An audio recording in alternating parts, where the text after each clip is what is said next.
अस्सलातु वस्सलामु अलैका या रसूल अल्लाह। अस्सलातु वस्सलामु अलैका या हबीब अल्लाह सल्लल्लाहु तआला अलैका वसल्लम। यहाँ अगर सर पर टोपी नहीं पहनी तो गुजारिश है कि कच्ची भी क्यों न हो बांध लें, क्योंकि ये मस्जिद है और इसका एहतराम हम करें। आइए अब तिलावत कुरान मजीद से हम इस महफिल का आगाज़ करते हैं। जब कुरान की तिलावत हो तो खामोशी के साथ समाअत फरमाएं। औज़ु बिल्लाहि मिनश शैतानिर रजीम। बिस्मिल्लाहिर रहमानिर रहीम।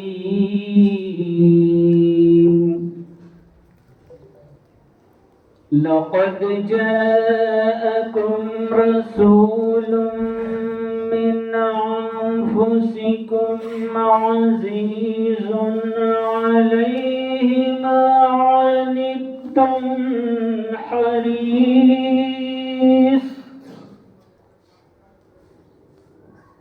हरीसुन अलैकुम बिलमुमिनीना रऊफ़ुर रहीम। फ़इन तवल्लौ फ़क़ुल हस्बियल्लाहु ला इलाहा इल्ला हु अलैहि तवक्कलतु वहुव रब्बुल अर्शिल अज़ीम। आमनतु बिल्लाहि सदक़ल्लाहुल अज़ीम। अब आइए इसके बाद कुछ नाते अशार पढ़ने के लिए मैं गुजारिश करता हूँ। इमरान भाई आप तशरीफ़ लाएँ और नात के चंद अशार पेश फरमाएँ।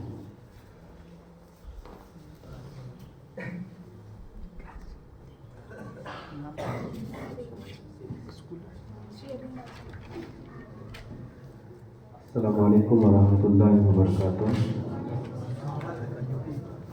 पढ़िए सल्लल्लाहु अलैका या रसूलल्लाह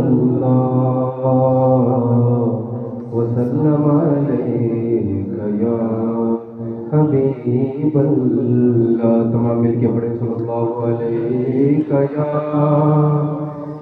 रसूलल्लाह वसल्लम अलैका या हबीबल्लाह। खाके तैबा मेरे सीने से लगा दी जाए। खाके तैबा मेरे सीने से लगा दी जाए। हाँ बशारत मुझे जन्नत की सुना दी जाए।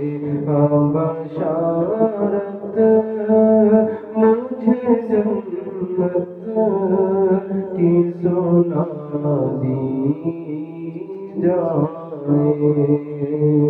महफिले नात फिर बार सजा दी जाए। महफिले नात फिर बार सजा दी जाए। क़ल्बे दुश्मन की जलन और बढ़ा दी जाए। क़ल्बे दुश्मन की जलन पढ़ा दी जाए। मोहब्बत से बोलो सुभान अल्लाह, और मोहब्बत से होश आए गाना दुनिया की दवाओं से मुझे, होश आए गाना दुनिया की दवाओं से मुझे, नाले सरकार दो आलम की हवा दी जाए। नाले सरकार दो आलम की हवा दी जाए। मोहब्बत से बोलो सुभान अल्लाह। खाके तैबा मेरे सीने से लगा दी जाए। हाँ बशारत मुझे जन्नत की सुना दी जाए। अस्सलामु अलैकुम रहमतुल्लाहि व बरकातुहू।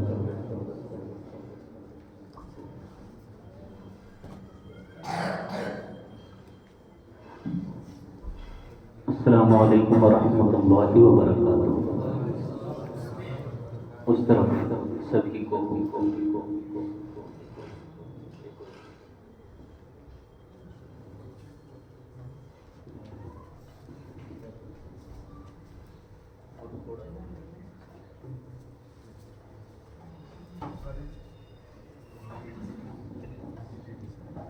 ठीक है, सबको नज़र आ रहा है उस तरफ पीछे, क्लियर है स्क्रीन सबके लिए? अच्छा, आप सब मेरे साथ मिलकर पढ़ें। अस्सलातु वस्सलामु अलैका या रसूल अल्लाह, अस्सलातु वस्सलामु अलैका या हबीब अल्लाह, अस्सलातु वस्सलामु अलैका या नबी अल्लाह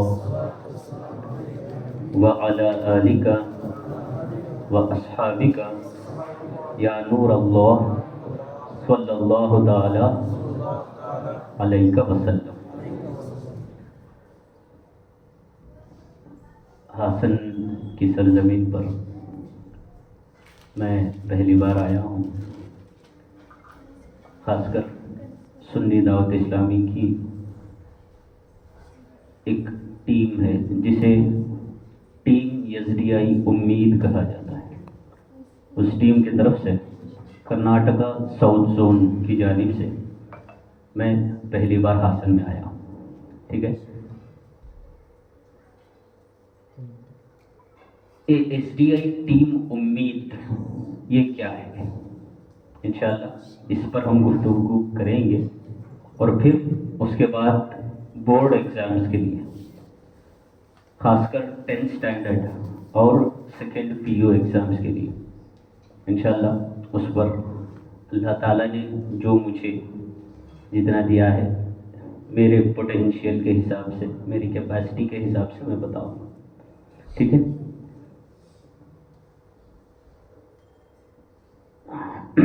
अब यहाँ पर 10th स्टैंडर्ड के कितने स्टूडेंट्स हैं? Can you raise your hands,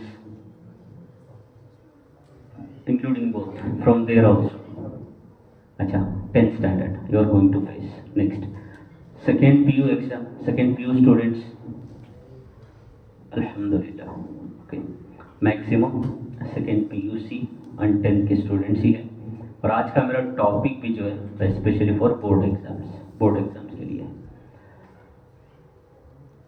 so can you able to understand English if I speak? Everyone or almost?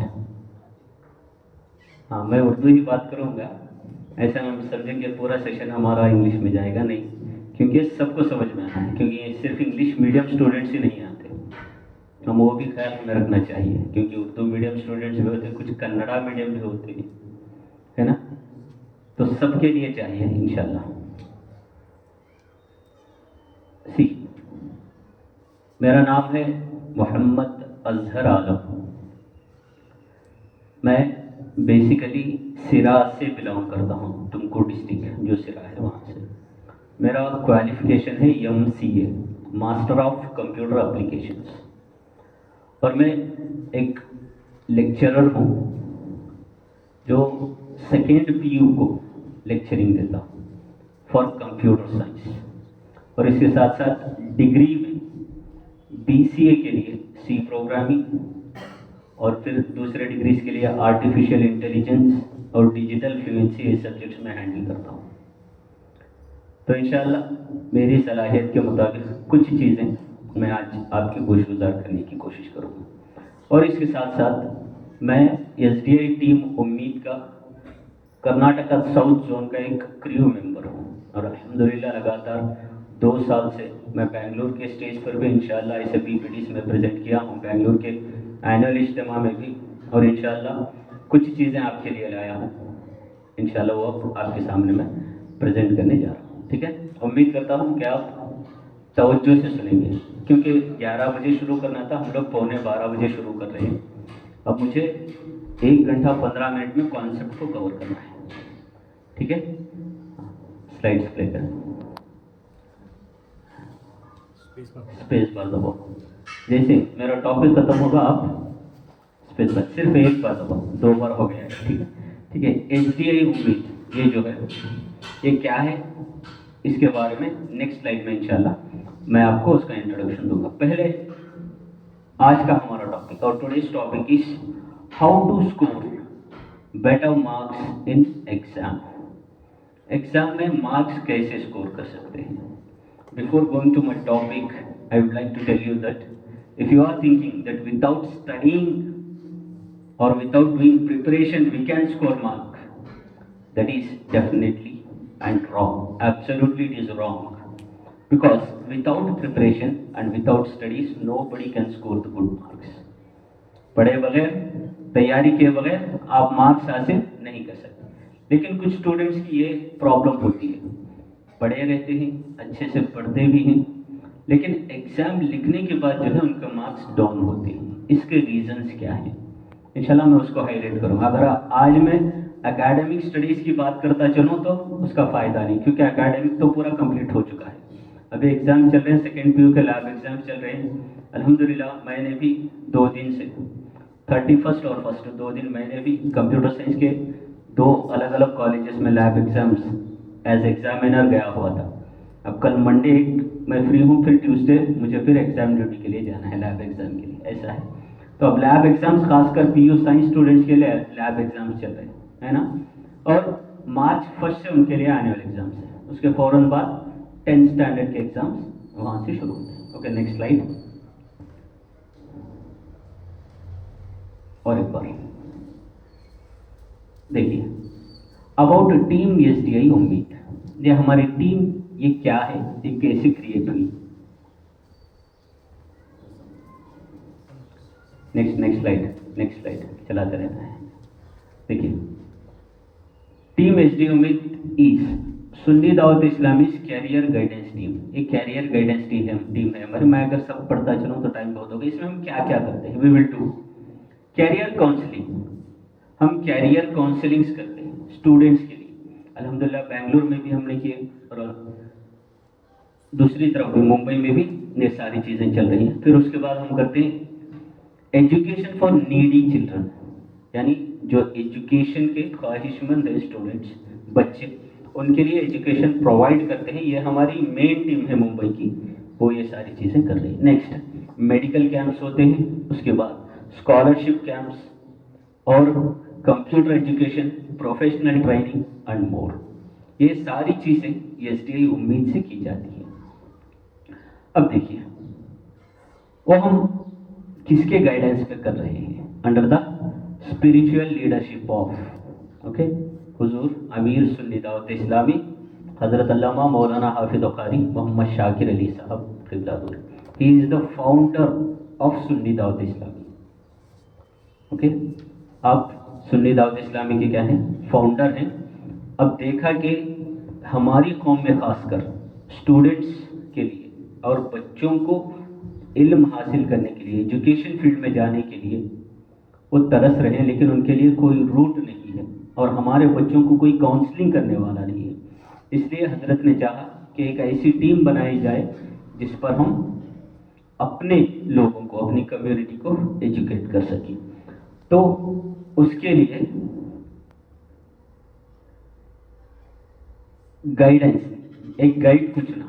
वो गाइड है अलहाज कारी मोहम्मद रिजवान साहब।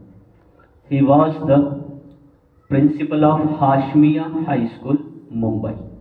अभी हाल ही में हजरत रिटायर्ड हुए हैं। इससे पहले अल्हम्दुलिल्लाह मैं क्या बताऊं, मुझसे बेहतर आप हजरत के बारे में जानते हैं। अलहाज कारी Mohammed Rizwan Sahab, he is the guide.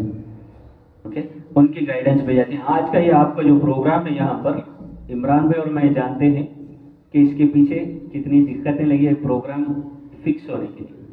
क्योंकि पहले इमरान भाई ने मुझसे परमिशन ली, फिर उसका पोस्टर बनाने के लिए बेंगलुरु टीम को बताया गया, फिर वहाँ से हमारे एक मैनेजर हैं टीम उम्मीद के, मूसा भाई मुंबई के, उनको पोस्टर भेजा गया। उनके अप्रूव होने के बाद एक प्रोग्राम फिक्स होता है। ऐसा नहीं कि कोई भी कहीं से भी आ गए और टीम उम्मीद करके चले गए, ऐसा नहीं है। इसका एक प्रोटोकॉल है। अलहाज कारी रिजवान साहब तक ये सारे डिटेल जाते हैं। जब हजरत इसको ओके करते हैं तभी ये प्रोग्राम फिक्स होता है। Okay, this is about SDI. उम्मीद इंशाल्लाह वक्त रहता तो और बताता, because of time. Okay, I am moving fastly. अब आइए, पहले आपको क्या करना है, एग्जाम में स्कोर करने के लिए एकेडमिक प्रिपरेशन पूरा साल, जैसे आपके टीचर्स और आपके लेक्चरर्स आपको गाइड करते हैं, how they will guide you. Okay, what are the points they will show you. आपके लिए वो क्या पॉइंट्स देते हैं, वो कैसे आपको गाइड करते हैं, उसको पूरे तौर से फॉलो करना है और वैसे ही प्रिपरेशन करना चाहिए। आप मुझे देखते रहें, इधर उधर का ख्याल छोड़ दें, वरना मेरा टाइम जो है वो चला जाएगा। ओके, नेक्स्ट, आपको एकेडमिक प्रिपरेशन अच्छे से करनी चाहिए घर में। जैसे साल भर पढ़ाई करना है, उसके मुताबिक पढ़ाई करते रहना है।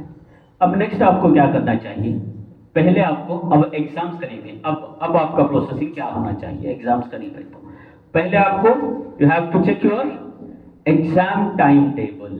आपके एग्जाम टाइम टेबल को चेक करें and prepare accordingly. Exam time table को चेक करें और उसके हिसाब से प्रिपेयर करें। जैसे कि आपको सब्जेक्ट्स होते हैं, मैं एक पीपीटी यहाँ पे डाला हूँ, एक इमेज डाला हूँ, मैं कोई टाइम टेबल नहीं लिया हूँ, एक फॉर्मेट डाला हूँ, ठीक है। इसके हिसाब से आपको क्या करना है, टाइम टेबल जैसा है और टाइम टेबल के हिसाब से प्रिपेयर करना है। वो कैसे प्रिपेयर करेंगे, पहले आपको सबसे हार्ड सब्जेक्ट्स, जो टफेस्ट सब्जेक्ट्स आपके लिए, पहले उन सब्जेक्ट्स पे फोकस करना है। कौन से सब्जेक्ट्स पे,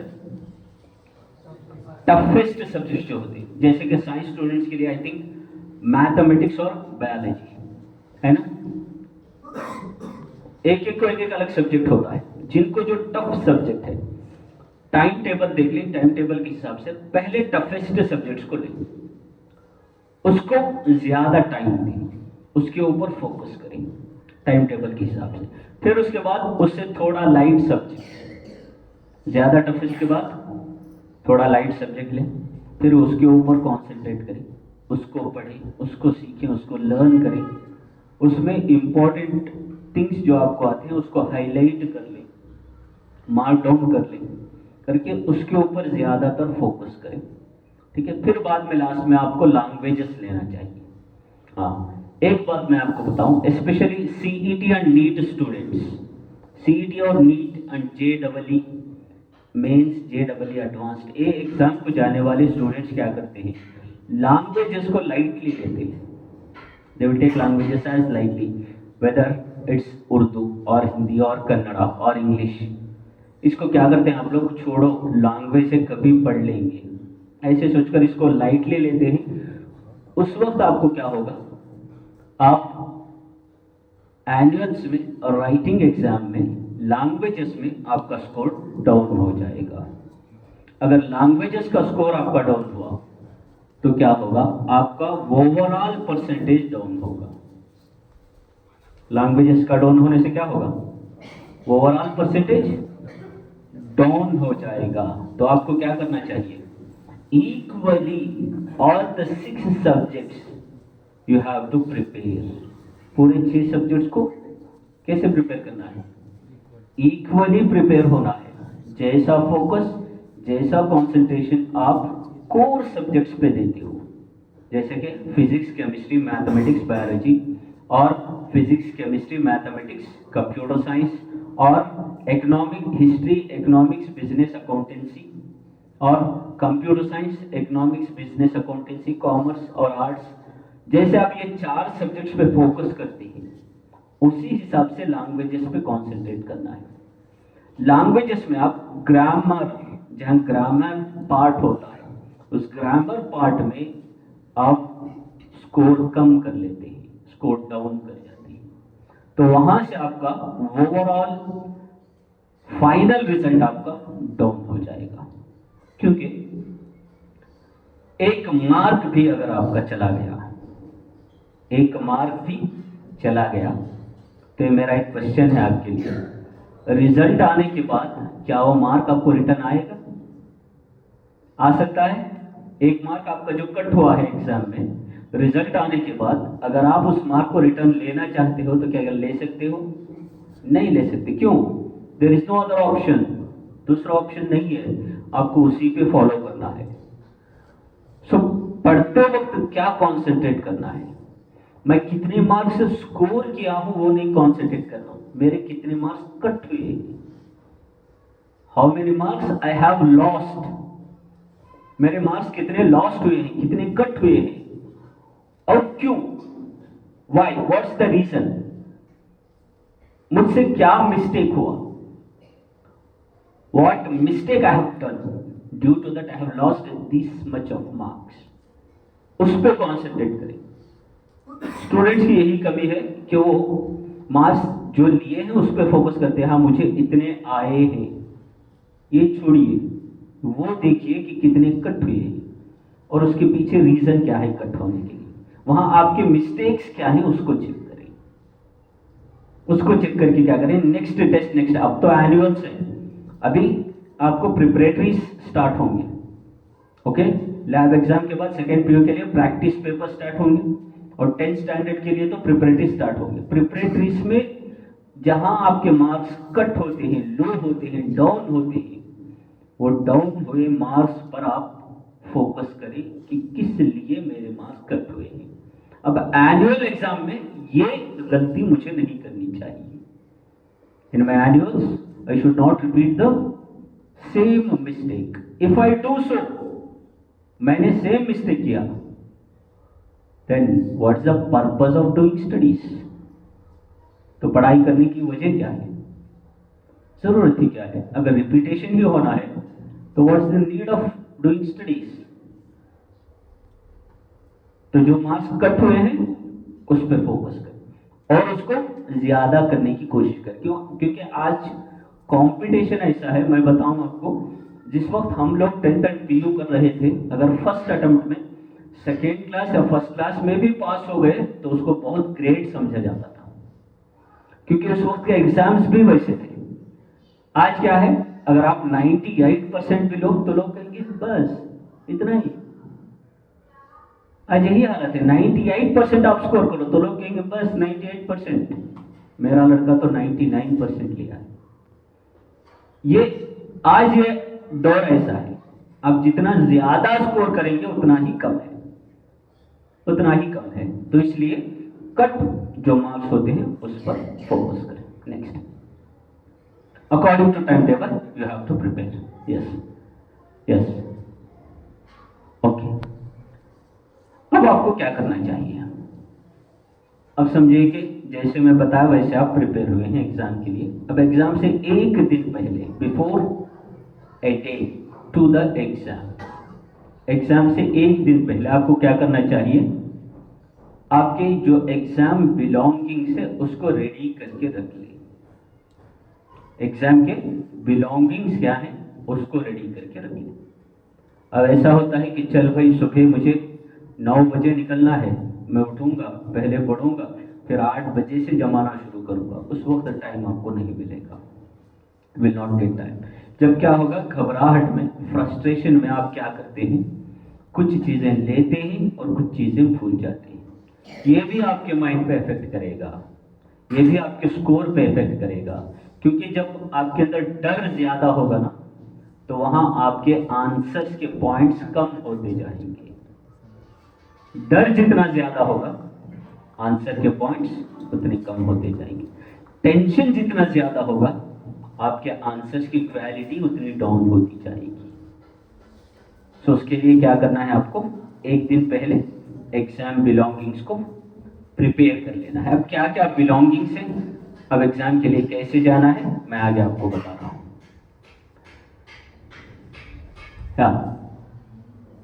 before leaving for exam, exam को जाने से पहले आपको क्या करना चाहिए?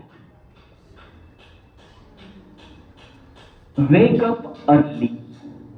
क्या करना है आपको? पूरा स्लाइड ओके करो, यस बस। वेक अप अर्ली। एग्जाम के दिन क्या करना है आपको? थोड़ा जल्दी जल्दी उठना है।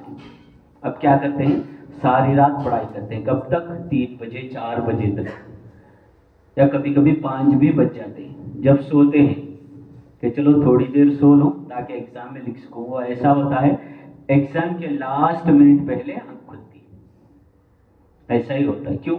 जब पूरा साल, पूरे एकेडमिक में, पूरे ईयर में ठीक से पढ़ाई नहीं कर पाए, तो तब एग्जाम्स के दिनों में रातों को जागना पड़ता है। अब अगर आप एग्जाम के करीब पहुंच ही गए हैं, तो अब क्या करना है मैं आपको बता रहा हूं। जैसे मैंने पहले बताया वैसे प्रिपरेशन कर लें। एग्जाम के दिन थोड़ा जल्दी उठें, wake up early and have a light nutritious breakfast to keep your energy level stable. थोड़ा लाइट ब्रेकफास्ट करें, ज्यादा ऑयली फूड या हेवी फूड ना खाएं जिसकी वजह से आपको एग्जाम लिखने में थकान पैदा हो। लाइट एंड न्यूट्रिशियस फूड ले लें। Next slide. ओके ओके, हाँ नंबर 2। ओके, नंबर 2, फर्स्ट क्या करेंगे आप? एग्जाम के दिन सुबह जल्दी उठेंगे और लाइट न्यूट्रिशियस फूड लेंगे। नंबर 2 आपको क्या करना है, देखिए, have a glance. Have a glance मतलब गो थ्रू की पॉइंट्स, डोंट बी ओवरवेल्म। यानी आज का जितना सब्जेक्ट है सारा आपको पढ़ने की जरूरत नहीं है, क्योंकि आप कल का दिन सब कुछ प्रिपेयर हो गए। प्रिपेयर हुए ना? प्रिपेयर हुए तो जल्दी उठने के बाद भी आपको सारे टॉपिक्स को, मतलब पूरा जितना सिलेबस है सारा सिलेबस पढ़ने की जरूरत नहीं है। उसमें आप की पॉइंट्स को देख लें।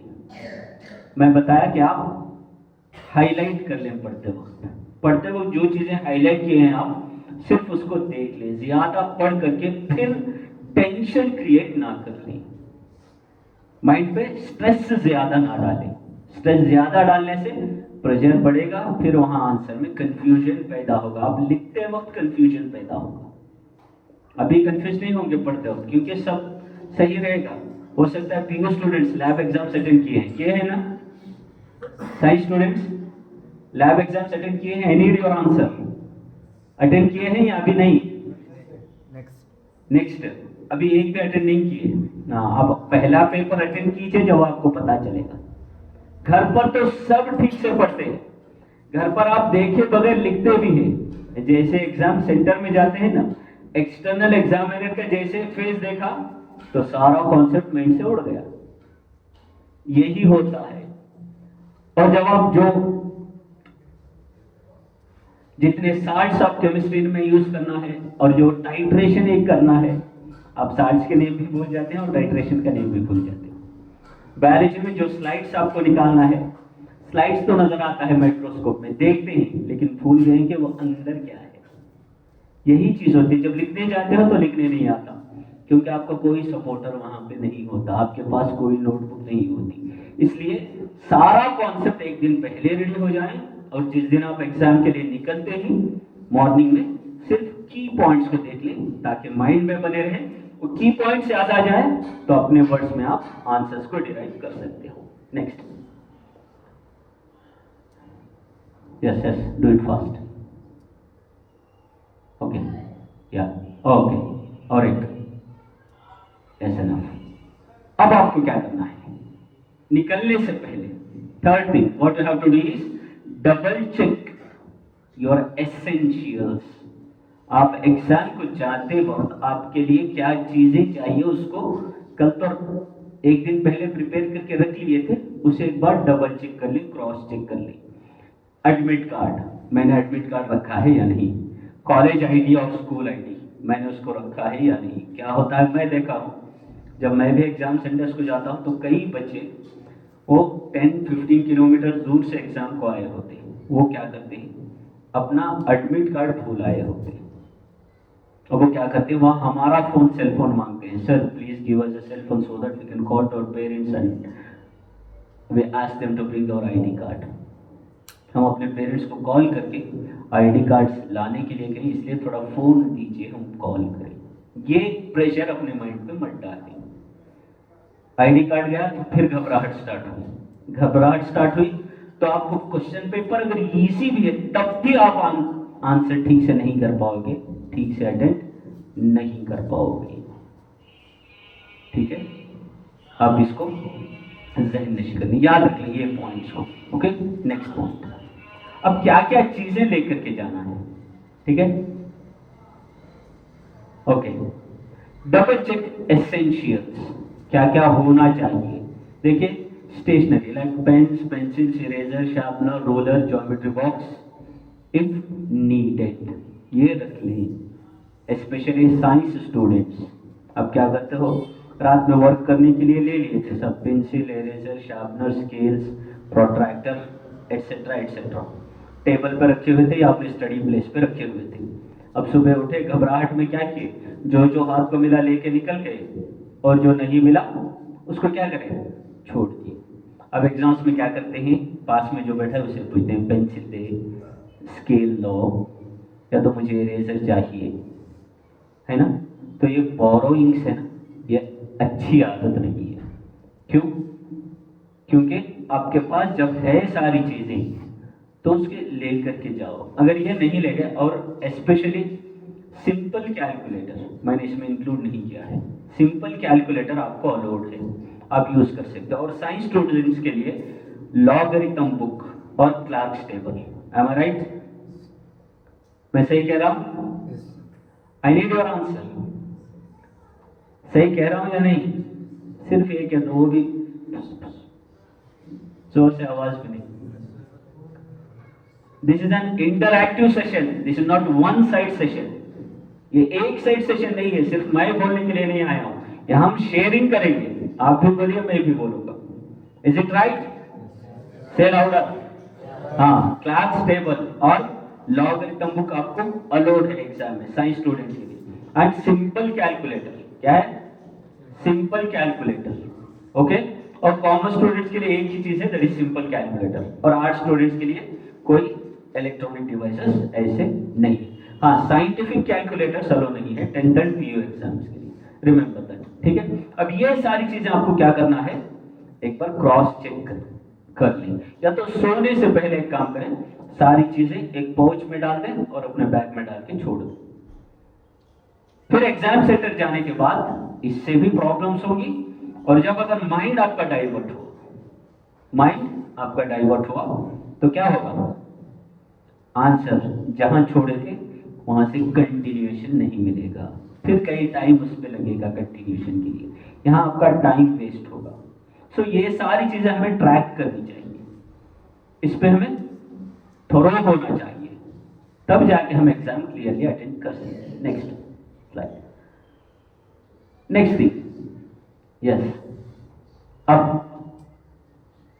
ओके, पहले वाटर बॉटल आपको लेकर के जाना है, वो भी ट्रांसपेरेंट। कौन सा? ट्रांसपेरेंट। ट्रांसपेरेंट मतलब जैसे ग्लासेस देख रहे हैं आपके सराउंडिंग्स में, ऐसा पीछे क्या है वो नजर आना है, उसको ट्रांसपेरेंट कहते हैं। ऐसा वाटर बॉटल अलो है। ओपेक यानी अब दीवार है, अब दीवार के सामने क्या है आपको नजर नहीं आ रहा है, दीवार के पीछे क्या है नजर नहीं आ रहा है, ऐसे इसे ओपेक कहते हैं।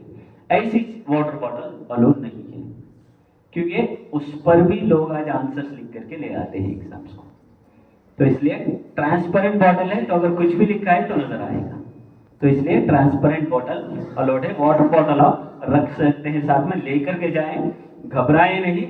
एग्जाम में जितनी बार चाहे आप पानी इस्तेमाल करें और ठंडे दिमाग से एग्जाम को अटेंड करें। ओके, नेक्स्ट मैं बोलता हूं जब तक आप करो। ओके यार, ओके। इसके अलावा if any other documents are necessary according to you or according to your teachers or lecturers instructions, अगर उन्होंने आपको कोई इंस्ट्रक्शंस दिए हैं या कुछ चीजें बताए हैं तो उन चीजों को भी साथ में लेकर के जाएंगे। क्योंकि मैं अपने साइड्स के एग्जाम्स के बारे में बता रहा हूँ, इस साइड्स के एग्जाम्स, यहाँ के रूल्स, यहाँ के लेक्चर्स, यहाँ के टीचर्स आपको क्या बताते हैं, आप उस पर फोकस करें, आप उस पर कॉन्सेंट्रेट करें। ठीक है, वो सारी चीजें लेकर के जाएं। ये होगा for the day of exam, before examination. Exam लिखने से पहले एग्जाम के दिन में क्या क्या करना चाहिए, क्योंकि सारी चीजें आप क्या करते हो, जहन में भर लेते हो, माइंड में। इससे क्या होता है, स्ट्रेस ज्यादा होता है, तो इससे आपके एग्जाम स्कोर में कमी होती है। तो ये सारी चीजें you have to keep ready all these things before going to an exam, not only 10th standard और second PU। Okay children, for every exam, सब एग्जाम्स आप इसी तरीके से फॉलो करोगे, प्रैक्टिस कर लोगे, तो 10th और PU में ये सारे पॉइंट्स याद रखने की जरूरत नहीं है, क्योंकि बचपन से ही फॉलो है, हर एग्जाम में यही करते आ रहे, चलो 10th और PU में भी यही कर ले। ओके, नेक्स्ट थिंग, या वंस मोर,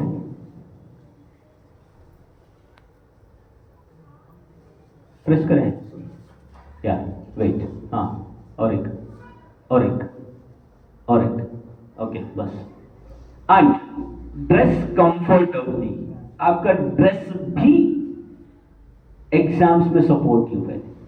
अब ये ना सोचेंगे हजरत ड्रेस मतलब आप कहीं कॉपी चिट्स की तो बात नहीं कर रहे हैं।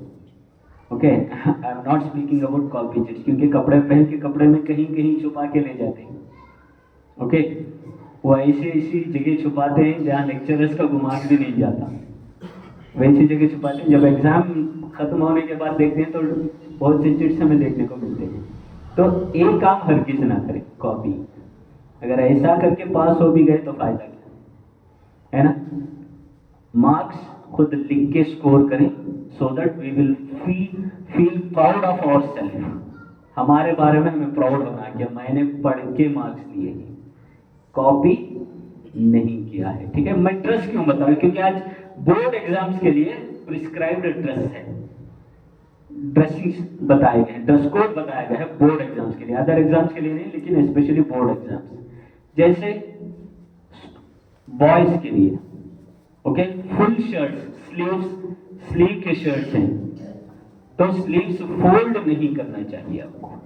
स्लीव्स क्या करना है, स्लीव्स को ओपन रखना है। अगर स्लीव्स वाला शर्ट नहीं पहन सकते तो best you should wear slack पहन, यानी हाफ शर्ट है जिसे कहते हैं। ओके, और पैंट्स में ज्यादा पॉकेट्स जिस पैंट में होते हैं ऐसे पैंट्स अलाउड नहीं है।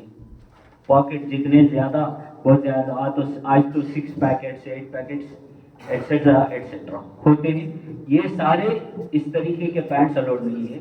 सॉक्स एंड शूज अलाउड नहीं है। ठीक है, गर्ल्स के लिए भी ज्यादा heavy dress and ornaments and jewellery, आप खासकर इसका ख्याल रखें, ये सारी चीजें एग्जाम सेंटर्स में अलाउड नहीं है। Smart watches are not allowed, smart watches allowed नहीं है। हर एग्जाम सेंटर में आज एक क्लॉक रहेगा, आप वॉच भी ना डालें। ऐसे ही जो है आपके एग्जाम सेंटर में हर हॉल में आज क्लॉक्स का लगाना जरूरी है, वो लगा रहे हैं, आप टाइम वहां पर देख सकते हैं।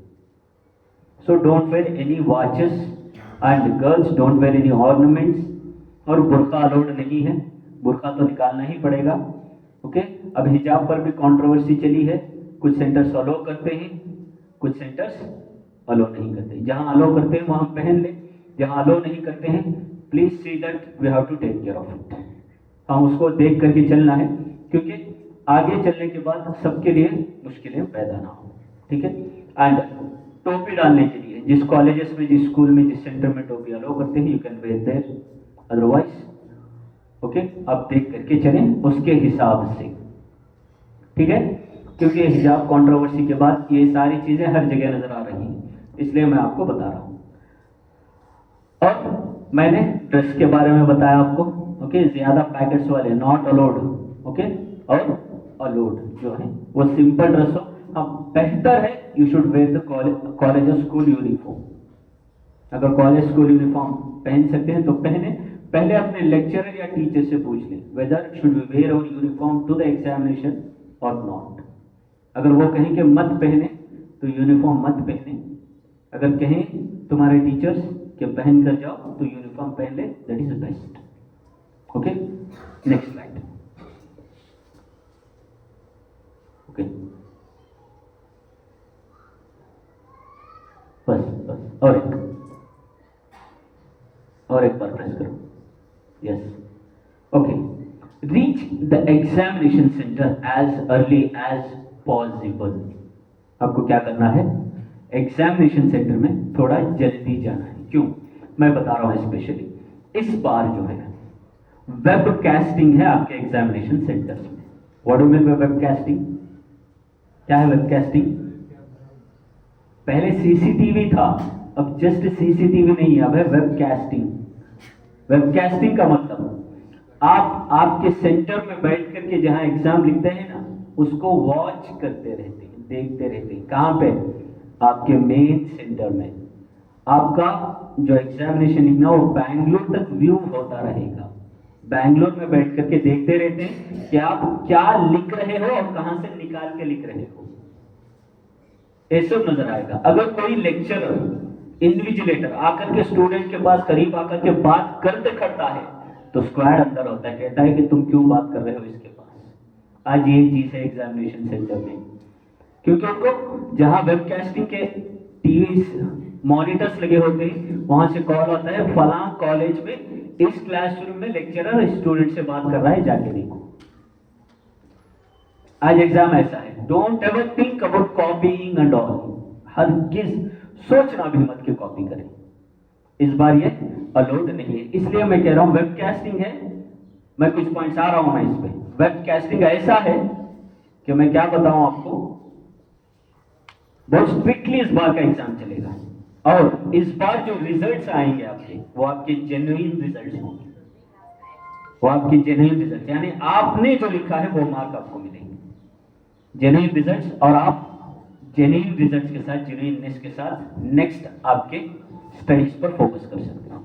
ओके, मैं जल्दी जाने के लिए क्यों कह रहा हूं, एक तो वेबकास्टिंग हुआ, दूसरा हर दिन आपकी क्लासरूम चेंज होती रहेगी। हर दिन क्या होगा, आपके क्लासरूम्स चेंज होते रहेंगे। और आज जो स्टूडेंट आपके बाजू, आपके आगे और आपके पीछे है, कल के पेपर में वो कोई आपके पास नहीं रहेगा। कल के पेपर में वो कोई, फिर 6 डेज तक, पूरे 6 पेपर होने तक, फर्स्ट पेपर में मिला हुआ स्टूडेंट आपके बगल वाला फिर आपको कभी आपके सेंटर में, आपके रूम में, आपके रूम के अंदर नहीं मिलेगा। इस तरह से फ्रेमिंग है इस बार के examinations, board exams, 10th and PU exams. Complete government चाहती है कि कंप्लीट जेन्युइननेस हो रिजल्ट के अंदर, कॉपीइंग ना हो, माल प्रैक्टिसेस। बहुत से सेंटर्स में चले बोर्ड पे आकर के 35 मार्क्स के आंसर्स लिख के चले आते प्रीवियसली, तो इसलिए इस बार क्या किया, they have changed it as webcasting. Okay, अब पहले जूस लेकर के आते, पानी लेकर के आते, और वो होते थे उस दिन के सब्जेक्ट टीचर्स, उस दिन के एग्जाम के सब्जेक्ट टीचर्स। कभी जूस लेके सेंटर में चले आते, कभी पानी लेके सेंटर में अंदर चले आते और अपने स्टूडेंट्स को आंसर बता के निकल जाते। आज ये चीज नहीं है, इसीलिए वेबकास्टिंग है। कोई जूस वाला, कोई चाय वाला, कोई पानी वाला किसी क्लासरूम में नहीं जाएगा। इस तरह स्ट्रिक्टली फॉलो हो रहे हैं। मैं आपको बता रहा हूं, मुझे समझ गया, आपके फेसेस पे एक्सप्रेशन आ गया हो। मैं जैसे ही बताया कि एग्जाम स्ट्रिक्ट है तो आपके फेसेस चेंज हो गए। I can understand that. You know why? I have 15 years of teaching experience, अल्हम्दुलिल्लाह। 15 years से मैं टीचिंग कर रहा हूं। मैं जान सकता हूं कि स्टूडेंट का फेस देख करके दिल में क्या चल रहा है। ओके, जैसे मैंने कहा स्ट्रिक्टनेस, तो फेस एक्सप्रेशन चेंज है। हाँ, ये स्ट्रिक्टनेस है, ये हो रहा है। इसलिए कहता हूं 1 घंटा पहले एग्जामिनेशन सेंटर पर जाएंगे। कितनी देर पहले? 1 घंटा पहले। और हर बार, हर दिन आपका रजिस्टर नंबर एक अलग रूम में होगा, आप उसको चेक करें। ओके, मैं क्यों कह रहा हूं टाइम पे जाएं? यहां हार्ट दिया हूं और हार्ट बीट्स लगाया हूं, वो जानबूझ करके बनाया उसने, क्योंकि जैसे टाइम करीब आते जाएगा आपके बीट्स क्या होते रहेंगे? हाँ, बढ़ते रहेंगे। तो टाइम के साथ आपका हार्ट बीट कनेक्टेड है, तो इसलिए जितना जल्दी जाएंगे ना उतना नॉर्मल बीट करेगा, जितना देर जाएंगे ना उतना फास्ट होगा, है ना? तो इसके लिए वेबकास्टिंग और changing of rooms, room allotment, seat allotments, ये सारी चीजें हैं। सो कॉपिंग के लिए चांस नहीं है। Okay, next slide. ओके, और एक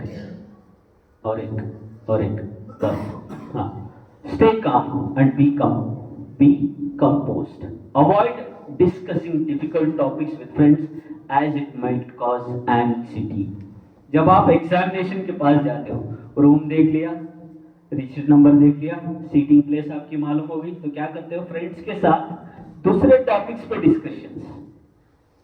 आप पढ़े हैं, सब्जेक्ट की बात ही करते हैं, लेकिन आपने जिनको नहीं पढ़ा, छोड़ दिया, उन टॉपिक्स के बारे में डिस्कशंस करते हैं। Please don't do this.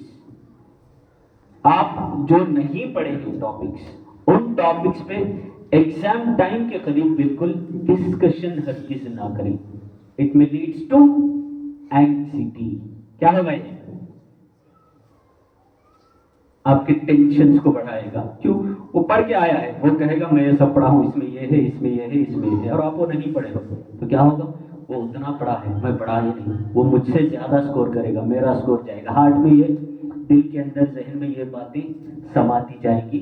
तो आप जो पढ़े हैं तो उस पर फोकस्ड रहिए, उस पर कंपोज्ड रहिए। दूसरों का पढ़ा हुआ और आपके फ्रेंड्स के साथ एक्स्ट्रा टॉपिक्स पे एग्जामिनेशन हॉल में जाने से पहले हरगिज डिस्कस ना करें। No discussion at all. समझ रहे हैं? समझ रहे हैं? ऐसे इंटरैक्टिव प्रोसेस समझ में आ रहा है? आंसर चाहिए, आई नीड आंसर, जोर से। हाँ, और आज आने का कुछ फायदा हुआ? हाँ, आगे अभी पॉइंट्स हैं, ये सिंपल पॉइंट्स हैं, ये सिंपल थिंग्स हैं। ओके, अभी मेजर पॉइंट्स अभी बाकी हैं। ठीक है, मैं टाइम देखते हुए फास्टली जा रहा हूं, वरना कई पॉइंट्स थे बताने वाले। नेक्स्ट, लैपटॉप ऑफ हो गया, आई थिंक पावर गया, नहीं पावर तो है ना, पावर तो है।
डिस्कस करते रहेंगे।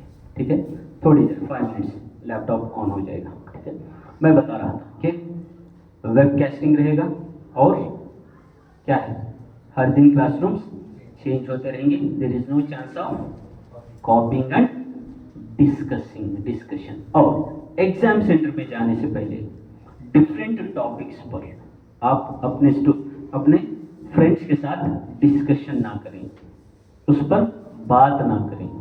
ओके, ये चीजें आप अपने माइंड में रखें। क्यों? क्योंकि ये सारी चीजें आपको जो है फिर एंग्जायटी की तरफ लेकर के जाएगी, स्ट्रेस बढ़ेगा, वहां आपके स्कोरिंग में प्रॉब्लम होगा। बी काम, ठंडे दिमाग से रहे। एंड बी कॉम्पोस्ट, ठंडा रहे। अब डर देंगे कि क्वेश्चन पेपर कैसे आएगा, उसमें क्वेश्चंस कैसे आएंगे, कैसे आंसर करें, ठीक है। इंशाल्लाह वो सारी चीजें हम बताएंगे आपको। आंसर्स कैसे करना है, ठीक है, क्वेश्चन पेपर पर फोकस कैसा करना है, क्वेश्चन पेपर मिलने के बाद क्या करना है, इंशाल्लाह वो चीजें मैं आपको यहाँ पर बताऊंगा, अभी बताने वाला हूँ, इसलिए मैं स्लाइड्स लेकर के आया हूँ, ठीक है। अब मेरे कुछ क्वेश्चन है आपके लिए। अब बताइए, ये आपका लास्ट मंथ है एग्जामिनेशन के लिए, है ना। तो अपने सिलेबस को आप कितनी बार रिवाइज किए? अपने सिलेबस को कितनी बार रिवाइज किए? कितनी बार? एक बार तो करना ही है, एक बार करना है टू गेट फर्स्ट क्लास। मैं इतना कह सकता हूं, एक बार पूरा सिलेबस जिसने रिवाइज किया, that student can get only a first class. अब सोचते हैं कि मुझे इतना आ गया तो बस, क्योंकि मुझे तो मेरे अब्बू का बिजनेस संभालना है। अब्बू ने बड़ा बिजनेस छोड़ा है, तो मेरे अब्बू का बड़ा बिजनेस है, मैं फर्स्ट क्लास आ गया तो बस आफ्टर 10th ऑफ सेकेंड की अब्बू का बिजनेस संभालते बैठ जाऊं। ऐसा माइंडसेट हरगिज ना बनाए, ऐसा माइंडसेट हरगिज ना बनाए। मैं आपको एक क्वेश्चन करता हूं, ठीक है। पहले अगर किसी कंपनी में भी या किसी कॉलेज में आप एडमिशंस के लिए गए तो फर्स्ट प्रेफरेंस किसको दिया जाएगा? बताएं, जिसका स्कोर टॉप होगा। यस और नो? इज इट राइट और एम आई राइट? करेक्ट। जिसका स्कोर टॉप होगा उसको फर्स्ट प्रेफरेंस, ओके। उसके बाद first preference means 95 and above, second preference 90 to 95, third preference 85 to 90, okay, top colleges. उसके बाद वाले डिस्टिंक्शन के बाद वाले स्टूडेंट्स जो फर्स्ट क्लास सेकेंड क्लास आए वो कहां जाएंगे? कहां जाएंगे? कोई लोग ओके प्रेस्टीज कॉलेज पे जाएंगे, जिसका प्रेस्टीज ठीक नहीं है, वैसे कॉलेजेस, या तो स्कोर अच्छा ना होने की वजह से आप बाहर निकाल दिए जाओगे, that you are not eligible for this exam और you are not eligible for interview in our company, ऐसे होगा। तो इसलिए आपके पास टैलेंट है, मैं ये नहीं कहता टैलेंट नहीं है, टैलेंट है, लेकिन उस टैलेंट को क्या करना है, कभी अपनी रिपोर्ट्स में हम कन्वर्ट करना चाहिए, टैलेंट्स को हमारे मार्क्स में हमें कन्वर्ट करना चाहिए। मैं बताऊं, हमारे से बढ़कर के किसी और के अंदर टैलेंटेड्स आपको नहीं मिलेंगे। टैलेंटेड स्टूडेंट्स हमारे हैं, अपने हैं, हमारे से ज्यादा टैलेंटेड आपको कोई नहीं मिलेगा। लेकिन हम क्या करते हैं, अपने टैलेंट को जो है, बात बुरी लगे तो माफ करना, अपने टैलेंट्स को इंस्टाग्राम पे रील्स बनाने में, स्नैपचैट पे स्ट्रीक्स फॉलो करने में, ओके, स्पेशली हमारी बहनें अपने सेल्फीज को डेकोरेट करने में, ऐसा नो, हाँ, हमारे बॉयज फ्री फायर में लगाते हैं। मैं सही कह रहा हूं? एक टैलेंट ही है आपका, लेकिन इसका यूज आप गलत जगह पे कर रहे हो। This is your talent and you are wasting in some other place. आप दूसरे प्लेसेस में अपने टैलेंट्स को वेस्ट कर रहे हो, जो अननेसेसरी है, जिसकी आपको कोई जरूरत ही नहीं है। मैं पूछूं आपको, इंस्टाग्राम रील्स आपको क्या सपोर्ट करेंगी सारी लाइफ में? आपको कुछ बना के देगी? स्नैपचैट स्ट्रीक्स क्या देंगे आपको? कुछ नहीं। फ्री फायर में आप स्टेजेस क्लियर कर रहे हो, डिफिकल्टी पे डिफिकल्टी क्लियर करते जा रहे हो, क्या मिल रहा है? पैसों की बैग है, वहां जो कॉइन्स मिल रहे हैं, क्या उसको आप अपने बैंक से ड्रॉ कर रहे हैं? नहीं। अगर ड्रॉ कर भी लिए तो हराम है इस्लाम में, is not allowed in Islam. Playing with betting, first playing ही हराम है और बेटिंग तो अस्तगफिरुल्लाह। ऑन हुआ नहीं?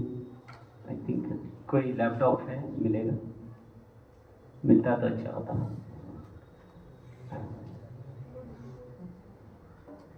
शायद उसकी बैटरी चलेगी, मैं फोकस नहीं किया। Just a minute. इसमें ब्लूटूथ है क्या? डायरेक्टली सेल फोन नहीं बताइए, ये वो भाई जब तक आपसे करते हैं 10-15 मिनट बात करें। जी जी आप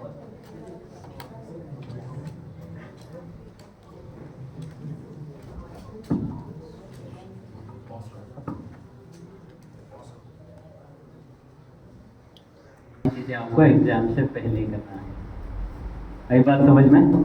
अभी जिनका 1 महीना एग्जाम है वो लोग कर सकते हैं। अभी जिनका एग्जाम करीब है उनको ऑलरेडी दे हैव पास्ड, वो टाइम आपका ऑलरेडी चला गया।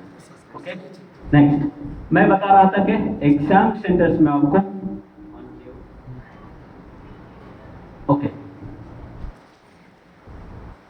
One more. हाँ, इन्विजिलेटर्स अगर आपको एग्जाम में कुछ इंस्ट्रक्शंस देते हैं तो उसको फॉलो करें, वो बताएंगे, रूल्स बताएंगे। Okay, examining rules first day बताएंगे, हर दिन नहीं बताएंगे। फर्स्ट डे जब आप एग्जाम्स के लिए जाते हैं तो कुछ इन्विजिलेटर्स एग्जाम्स के बारे में आपको इंस्ट्रक्शंस देते हैं, उसको माइंड में रखें, उसको स्ट्रिक्टली फॉलो करें। मैं बार बार रिपीट कर रहा हूँ, कॉपी करना ये हमारे प्रेस्टीज को धक्का देता है। वह ये कहा जाएगा कि अगर किसी ने कॉपी करके अटक गए तो कहेंगे कि वो मुस्लिम लड़का था। बात सिर्फ नाम नहीं लेंगे, क्योंकि नाम सिर्फ आपके स्कूल को, आपके फ्रेंड्स को पता रहेगा, और दूसरे जो स्कूल कॉलेजेस वाले आपके साथ रहेंगे उनको क्या, वो एक मुस्लिम लड़का था, वो कॉपी लेके आया था, आज वो डिबार हो गया, स्क्वाड ने उसको पकड़ लिया। ये चीजें होती, तो इसे कभी भी चांस न दे। Don't ever take any chits with you. वहां ले जाने के लिए मैं जो चीजें बताया, और एग्जाम पैड्स भी जो है वो भी ट्रांसपेरेंट होना चाहिए। आज एग्जाम क्लियर इंस्ट्रक्शन है, ट्रांसपेरेंट, यानी जैसे क्लासेस हैं वैसे एग्जाम पैड्स हैं, वही लेकर के जाएं। ओपेक एग्जाम पैड्स हरगिज लेकर के ना जाएं। ओके नेक्स्ट, आपका इंस्ट्रक्टर, आपके इन्विजिलेटर इंस्ट्रक्ट जो करेंगे उसको स्ट्रिक्टली फॉलो करें। नेक्स्ट थिंग, जल्दी से प्ले करें। ओके, और एक लास्ट। हाँ ओके, अब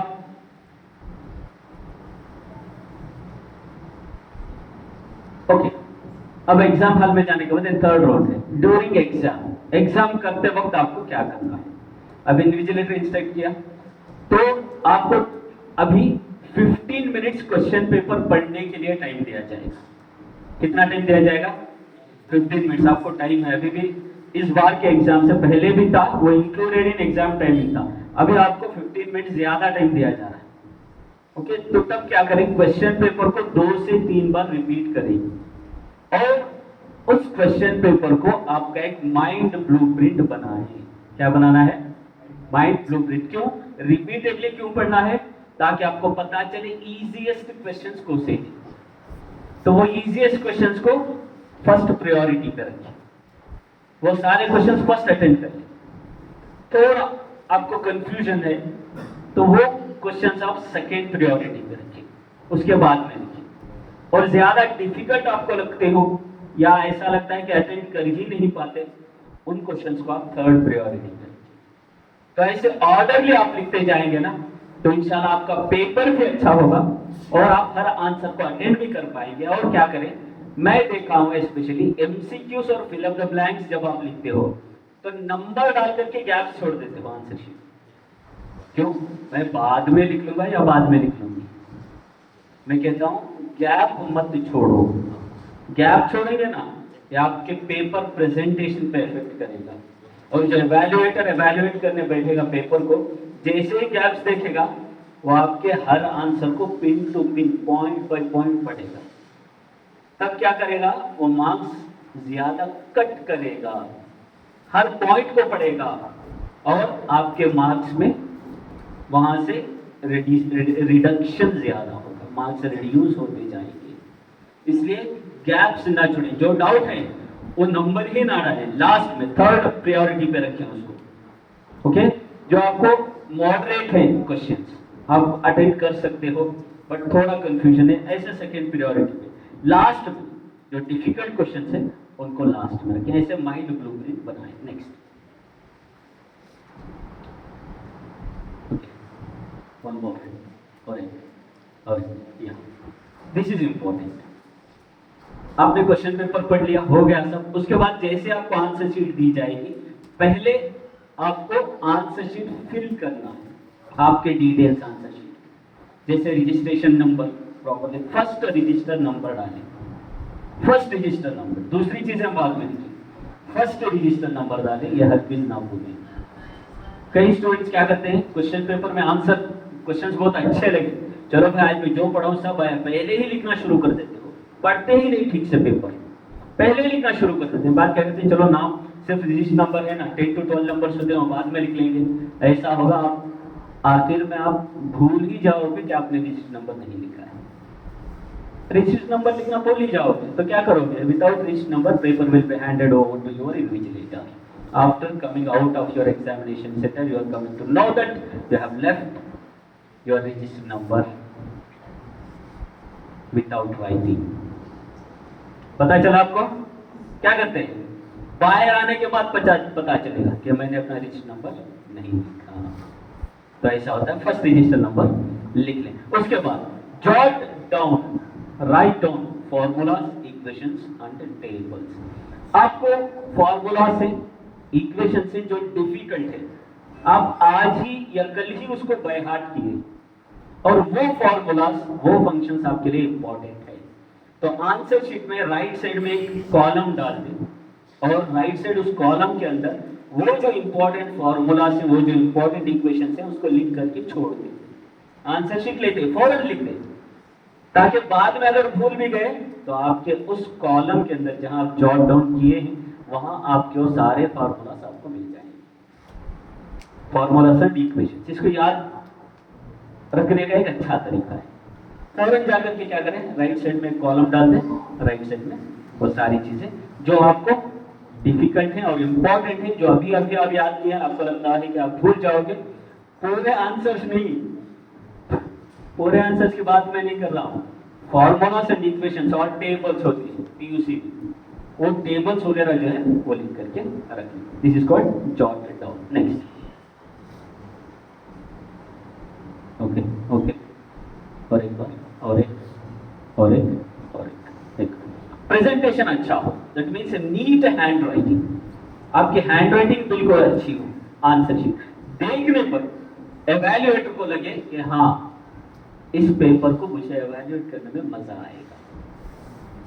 अगर स्क्रैचेस वगैरह किए हैं ना, नेक्स्ट स्लाइड फॉरवर्ड करो, अगर स्क्रैचेस वगैरह किए हैं, ज्यादा गैप्स छोड़े हैं, पेन में स्ट्राइक आउट्स किए, इधर उधर ये वो किए हैं, ओके, तो उसमें क्या होगा, एवेल्युएटर के जहन पे वो असर करेगा। तो क्या करेगा वो, हर जगह रेटिंग में राउंड अप आपके पेपर में राउंड अप डालता जाएगा, मार्क्स कट करता जाएगा। ये ना करें। और आपके क्वेश्चन नंबर जो है ये क्लियरली स्टेट करें, मेंशन करें। और क्वेश्चन नंबर्स मार्जिन के इस तरफ ना डालें, इस तरफ पॉइंट्स डालें, और मार्जिन जो यहाँ है इसके बाहर यहाँ पर main numbers and then question numbers. आप स्टूडेंट्स क्या करते हो, मेन नंबर यहाँ डालते हो, क्वेश्चन नंबर भी यहाँ डालते हो, फिर उसके बाद पॉइंट्स भी उसी के नीचे डालते हो। अब एवेल्युएटर ढूंढते बैठेगा क्या, क्वेश्चन नंबर कहाँ है, पॉइंट्स कहाँ है, ये ढूंढने में उसको कंफ्यूजन होगी, फिर वो कुछ ना कुछ छेड़खानी आपके पेपर के साथ करेगा। अगर क्लियरली चाहते हो तो main number, outside the margin and question numbers properly. और क्वेश्चन नंबर्स कभी छोड़ना ही नहीं। मैं क्या करता हूं पता है, जो स्टूडेंट क्वेश्चन नंबर छोड़ देता है, मैं उसको वहां पे राउंड अप करूंगा रेटिंग में, और उस क्वेश्चन को जितने मार्क्स आने वाले हैं वो मार्क्स कट कर दूंगा। जब उसको आंसर शीट देता हूं तो बहुत रोएगा, sir 5 more question mistakenly I have done, So I will tell from next test you will not do this mistake or you will not repeat this mistake again. अब जब वो कट कर दूंगा मैं तो अगले टेस्ट से उसको याद रहेगा, अगला टेस्ट ही नहीं, वो सारी जिंदगी कभी क्वेश्चन नंबर डालना नहीं भूलेगा। मैं कट कर देता हूँ, नो कॉम्प्रोमाइज। अगर वो 5 मार्क का क्वेश्चन ही लिखा है, अगर वो परफेक्टली लिखा है पॉइंट टू पॉइंट, तब भी क्वेश्चन नंबर मिस करने की वजह से मैं उसके 5 मार्क्स कट कर देता हूँ। अब वो कभी अपनी लाइफ में क्वेश्चन नंबर डालना नहीं, वो याद रखिएगा मेरे लेक्चरर थे, उन्होंने मेरा उस क्वेश्चन के 5 मार्क्स कट किए। ठीक है, इसलिए आपको चाहिए कि क्वेश्चन नंबर प्रॉपर्ली डालें। नेक्स्ट टाइम ओके, हाँ, इसके अंदर मार्जिन में क्वेश्चंस आप ना डालें, क्वेश्चन नंबर्स। Okay, next.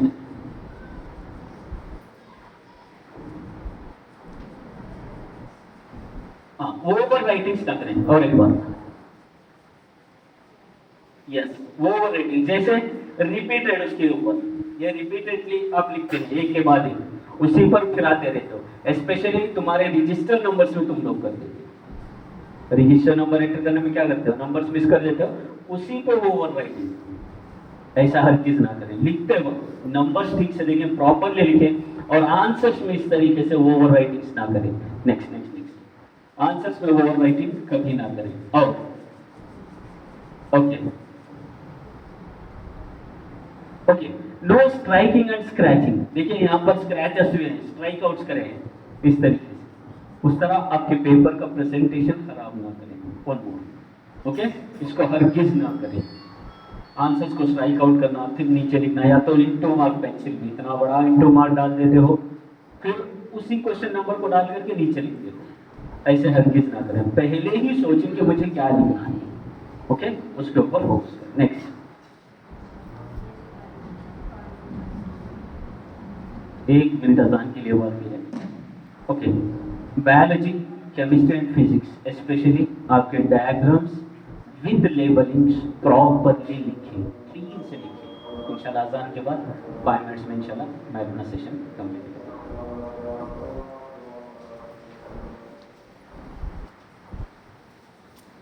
आपके जो डायग्राम्स है वो क्लियरली विद लेबलिंग्स लिखें। Okay, next thing. ओके, और एक ओके, आंसर्स लिखने के बाद आप लास्ट में आपका जब टाइम बचेगा तो आप अपने आंसर शीट्स को डबल चेक कर लें, एक बार देख लें क्या सारे पॉइंट्स क्लियरली लिखे हैं ठीक से, कुछ क्वेश्चन मिस तो नहीं हो गया, वैसे कर लें। और एक बात मैं आपको बताता हूँ, आपको चॉइसेस होते हैं एग्जाम के अंदर, चॉइसेस क्वेश्चंस। तो मैं कहता हूँ कि चॉइस बोल करके क्वेश्चंस को मत छोड़ें, चॉइसेस क्वेश्चन भी अटेंड करें, क्योंकि एवैल्यूएशन प्रोसीजर ऐसा है। आप समझिए कि 5 क्वेश्चन अटेंड करना है, आपको 7 क्वेश्चन दिए हैं, 7 में से 2 छोड़ के 5 अटेंड करना है, आपने 7 भी अटेंड कर लिया तो समझ लो 2 क्वेश्चन के मार्क्स कम हो गए, कुछ 1 2 मार्क कट हो गए। तो तब क्या किया जाएगा, जिन क्वेश्चंस में आपके मार्क्स कट हुए हैं उसको राउंड अप करके एक्स्ट्रा डालेंगे, काउंट में नहीं लेंगे, और जिन क्वेश्चंस को आपके फुल मार्क मिले हैं उन क्वेश्चंस को काउंट में लिया जाएगा। इसलिए कोई क्वेश्चन मिस ना करें, चॉइसेस है तो सारे जितने क्वेश्चन पेपर में सबको अटेंड करें, एक भी मिस ना करें। ओके, चॉइसेस भी मिला। नेक्स्ट, यस और हाँ, और वैसे ही करो जल्दी। ओके ओके, हाँ, और बस। अब problems, mathematics, physics and chemistry, economics में प्रॉब्लम्स आएंगे, स्टैटिस्टिक्स, अकाउंटेंसी में प्रॉब्लम्स आएंगे, है ना, ये सारी चीजें physics, chemistry, mathematics, accountancy and economics. इसमें आप प्रॉब्लम जो सॉल्व करते हो डायरेक्ट एंड शॉर्ट आंसर्स लिख करके खत्म मत करो, don't write direct answers and all. Marks देखिए, जितने मार्क्स के लिए जितने स्टेप्स चाहिए प्रॉब्लम सॉल्व करने में, और सारे स्टेप्स उसे इंक्लूड कर ले। अब शॉर्ट लिख देते हो तो आपका पेपर जो है हासन डिस्ट्रिक्ट में नहीं रहेगा, आंसर शीट वो कहीं और जाएगा, या तो बैंगलोर जाएगा, या तो मैसूर जाएगा, या तो उत्तर कन्नड़ा जाएगा, कहीं और जाएगा, और वहां के जो टीचर्स और लेक्चर्स होते हैं उनका मेथड अलग रहेगा। तो वो क्या करते हैं, उनके मेथड के हिसाब से आपके मार्क्स को कट कर देते हैं। इसलिए सारे स्टेप्स जितने प्रॉब्लम्स में आते हैं, मैक्सिमम सारे स्टेप्स को फॉलो करते हुए आप प्रॉब्लम्स को लिखिए। जैसे कि step 1, step 2, step 3, likewise final step तक ले जाकर के फाइनल कंक्लूजन आप वहां दिखाएं, ताकि एवेल्युएटर के लिए आंसर में आपको एवेल्युएट करने में पेपर्स में आसानी हो। Okay, next slide. Okay, do it. हाँ, टाइम मैनेजमेंट 3-4 बार बच करो, इससे बहुत लंबा है, करो थोड़ा। ओके, और एक। ओके, है ना, रुको। हाँ, और एक बार, और एक। ओके, बस देखिए, अब आपको आंसर्स को कैसे लिखना है। 1 मार्क क्वेश्चन है, तो अगर क्वेश्चंस भी हैं तो 1 वर्ड और 1 सेंटेंस में आंसर को फिनिश करिए। Specially languages, English, Kannada, Hindi और उर्दू में सेंटेंस फॉर्मेशन चाहिए, सेंटेंस के साथ लिखना है। 1 वर्ड आंसर लैंग्वेजेस में नहीं चलेगा। कोर सब्जेक्ट्स में आके आप एक वर्ड लिख लें, आंसर चलेगा। 2 मार्क के लिए 2 to 3 पॉइंट्स। आंसर को लंबा हिस्ट्री के टाइप ना लिखिए, उसको पॉइंट वाइज बना लें। जब पॉइंट्स लिखोगे ना तो आंसर छोटा रहेगा, कम टाइम में आंसर फिनिश होगा। आप लंबा जितना लोगे उतना ज्यादा टाइम लिया जाएगा। और 3 मार्क के लिए 3 to 4 पॉइंट्स लिखिए। वैसे 4 मार्क के लिए 4 to 6 पॉइंट्स, 5 मार्क्स के लिए 5 to 7 पॉइंट्स लिखिए। और मैं देखा हूं अकाउंटेंसी, बिजनेस स्टडीज में 12 मार्क क्वेश्चंस भी आएंगे, और 12 मार्क्स के लिए जहां आपको जितने पॉइंट्स चाहिए उतने पॉइंट्स लिखिए, पॉइंट वाइज लिखिए। अब आप क्या करते हो, हिस्ट्री जैसे लिखा जाता है, फर्स्ट लाइन से स्टार्ट करते हो, पेज के लास्ट लाइन पे आंसर को एंड करते हो, नो पॉइंट नथिंग, हिस्ट्री की तरह। वैसे मत लिखिए, पॉइंट वाइज लिखिए। एंड सो ऑन, मतलब जितने मार्क्स का क्वेश्चन रहता है उससे 1 या 2 पॉइंट ज्यादा लिखिए। 5 मार्क्स क्वेश्चन है तो एटलीस्ट 6 पॉइंट्स और 7 पॉइंट्स। कोई एक पॉइंट मिस हो गया तो 5 पॉइंट्स को आपको 5 मार्क्स मिल सके। इस तरीके से आप आंसर शीट को आप प्रिपेयर करें, इस तरीके से आंसर अटेंड करें। Next, okay. और आपने ब्लूप्रिंट जो बनाया है माइंड में, वो ब्लूप्रिंट के हिसाब से आप हर मेन को अटेंड करने में, क्वेश्चंस को अटेंड करने में टाइम सेट करें माइंड में। इतने टाइम में मुझे ये आंसर कवर अप करना ही है। अगर ऐसे टाइम प्रिपेयर करके लिखोगे तो लास्ट में आपको आंसर शीट पढ़ने के लिए भी टाइम मिलेगा। टाइम सेट नहीं बनाया आपने तो आंसर्स, बहुत से आंसर्स आपके छूट जाएंगे, आपको ऐसे ही पेपर दे करके एग्जाम से बाहर आना पड़ेगा। इसलिए माइंड में टाइम सेट बनाए, हर क्वेश्चन के लिए टाइम सेट बनाए, और जितने टाइम में लिखना है उतने टाइम में वो आंसर कंप्लीट करें। इस तरीके से आप एग्जाम को अटेंड करें। Next, okay. हाँ, मैं यही बता रहा था, अटेम्प्ट ऑल क्वेश्चंस। चॉइसेस बोल के मत छोड़े, मैंने बताया चॉइसेस भी लिख दिए तो आपके स्कोरिंग में जो है वो चॉइसेस आपको सपोर्ट करेंगे। अगर छोड़ दिए तो सपोर्ट नहीं करेंगे, छोड़ दिए तो सपोर्ट नहीं करेंगे। चॉइसेस को मिला करके लिखे, चॉइस क्वेश्चंस भी मिला लें, जब आपको आपके एग्जाम स्कोरिंग में सपोर्ट होगा। कम मार्क के क्वेश्चंस को अवॉइड किया जाएगा कैलकुलेशन के अंदर, एंड आपको जिसमें आपके मार्क्स ज्यादा हैं वो आपके मार्क्स कैलकुलेट किए जाएंगे। ऐसा एवैल्यूएशन प्रोसीजर है, पेपर एवैल्यूएशन का ये प्रोसीजर है। तो इसलिए बता रहा हूं, सारे क्वेश्चंस को अटेंड करें। अगर आप आंसर जानते भी ना हो तो नंबर डाल के कुछ तो लिख करके आए। कभी क्वेश्चन रॉन्ग आने की वजह से आपको ग्रेस मार्क्स पे अलॉट हो जाएंगे, कभी टाइपिंग मिस्टेक्स हो जाए तो क्वेश्चंस रॉन्ग हो जाए, तो उससे क्या होगा, आपको सोल्यूशन नहीं निकल पाता। तो आप क्या करें, उसका नंबर डालें, उसके बारे में कुछ लिखें, एटलीस्ट 1 or 2 लाइन्स लिखें। तो जब क्या होगा, अगर क्वेश्चन रॉन्ग है तो डिपार्टमेंट की तरफ से उस क्वेश्चन के लिए आपको ग्रेस मार्क्स अलॉट किए जाएंगे। इसलिए कोई क्वेश्चन ना छोड़ें। So this is your procedure of examination, that how to score marks in exam. इंशाल्लाह पॉइंट्स तो बहुत है, तैयारी देरी से हुई और वैसे ही अजान हुई, फिर भी मैंने कोशिश किया मैक्सिमम थिंग्स कवर अप करने का। अगर इससे ज्यादा चाहिए तो आप हिरा इस्लामिक चैनल बैंगलोर, आप उस चैनल को ओपन करें। इंशाल्लाह 2 साल से मैंने स्टडी टिप्स भी बताया। अभी सर जो बता रहे थे, मैं उनका नाम भूल गया जी, शादाब भाई हमारे इंजीनियर्स जी, अल्हम्दुलिल्लाह इन्होंने जो पॉइंट्स बताए, अल्हम्दुलिल्लाह वो पॉइंट्स भी हमारे चैनल पर मौजूद हैं। हिरा इस्लामिक चैनल बैंगलोर के चैनल में। फिर इस साल जो इज्तिमा हुआ तो उसमें मैंने ऐसे ही पॉइंट्स उसमें कुछ पॉइंट्स बनाए हैं कि एग्जाम कैसे अटेंड करना है, आप वो देख लें और ज़्यादा से ज़्यादा मालूमात के लिए play next slide, last slide. Okay okay, after exam आपको क्या करना चाहिए, आप उसको देख लें चैनल। एग्जाम के बाद आपको क्या करें, okay, review your answers, if time permission review your answer तो ensure there are no mistakes और ओमिशन। यानी लास्ट में टाइम है तो एक बार आपका आंसर शीट ठीक से पढ़ लें और देख लें। Okay, next slide, next slide. Okay, हाँ ओके, क्या करें, आपके आंसर्स पर आप पॉजिटिव रहें। बाहर आने के बाद लिखे हुए आंसर्स के साथ आंसर पर फिर फ्रेंड्स के साथ डिस्कस ना करें, क्योंकि वो कहेंगे तुमने गलत लिख दिया, ये पॉइंट लिखना था, तुमने गलत लिख दिया, वो पॉइंट लिखना था। फिर क्या होगा, आपका माइंड खराब होगा, डाइवर्ट होंगे, घर आएंगे, फिर आप लिखे हुए एग्जाम के नोटबुक्स निकालेंगे, उसको पढ़ना शुरू करेंगे, कहीं मैंने गलत तो नहीं लिख दिया। तो इसलिए जो हो गया एग्जाम खत्म, उस पर नो डिस्कशन बाहर आने के बाद। बी कॉम एंड पॉजिटिव, मैंने जो लिखा है ठीक किया है, ठीक है। फिर उसके बाद नेक्स्ट, ओके ओके ओके, एक बस। उसके बाद क्या करें, थोड़ी देर रेस्ट करें आने के बाद, ताकि आज का जो स्ट्रेस था माइंड से वो निकल जाए, फ्रेश अप हो जाए, फिर नेक्स्ट पेपर के लिए आप प्रिपरेशन करें, ठीक है।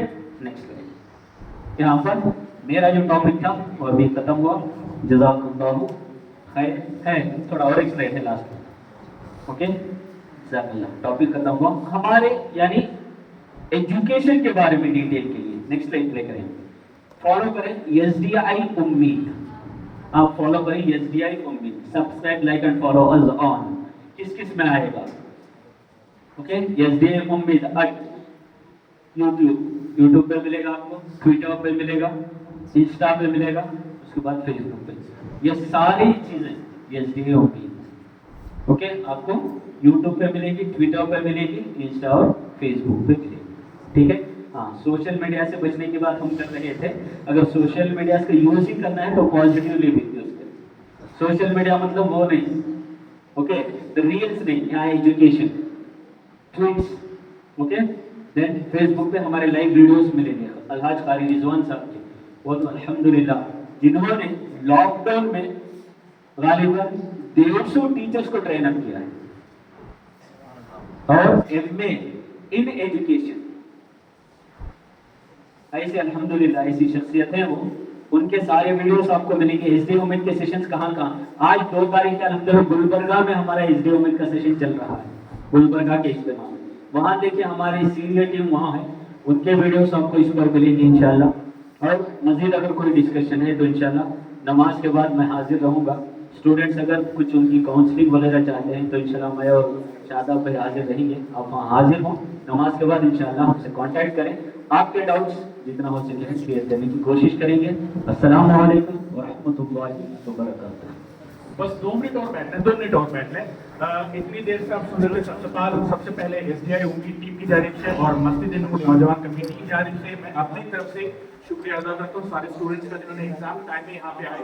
उम्मीद करता हूँ कि कुछ ना कुछ तो सीखे होंगे और जो भी कुछ इस सेशन में सीखे आप आपको प्रिपरेशन में इम्प्लीमेंट करेंगे, ठीक है। मैं अपनी जानिब से SDI जोन हासन की जानिब से और मस्जिद नूर की जानिब से मैं तहे दिल से हमारे आए हुए मेहमान मोहम्मद मजहर आलम साहब का शुक्रिया अदा करता हूँ। मैं गुजारिश करता हूँ कि रहमान भाई को अपने आए हुए गेस्ट का फैसिलिटेशन करें प्लीज। एक मिनट,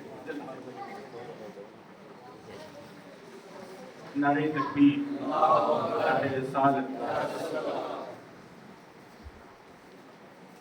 जज़ाकल्लाहु खैर। अस्सलाम वालेकुम। मैं बता रहा था कि फिजिक्स और मैथ्स को अगर चाहिए तो बता दें, हर नमाज की इशा के बाद मैं यहाँ पे अवेलेबल हूँगा।